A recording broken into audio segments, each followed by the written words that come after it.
So guys, eto balik na naman si Inday ng school kasi susunduin ko yung alaga kong bunso. Half day lang ang pasok nila ngayon dahil Friday, araw ng pagsamba ng mga Muslim.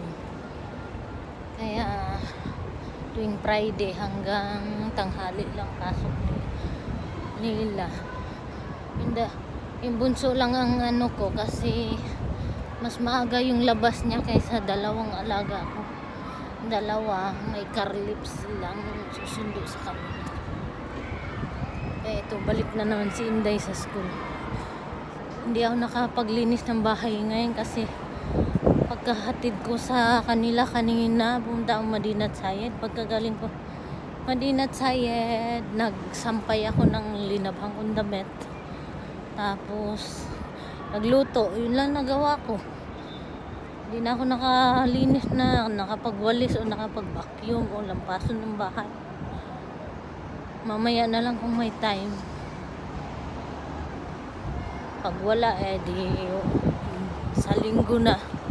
Kasi di ako bukas, hindi ako maglilinis. Ito. Naghintay na yung alaga ko sa loob ng gate.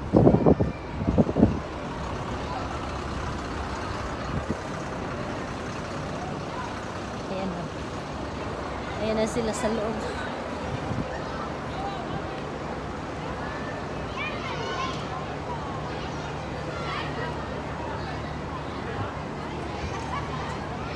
Dito na alaga.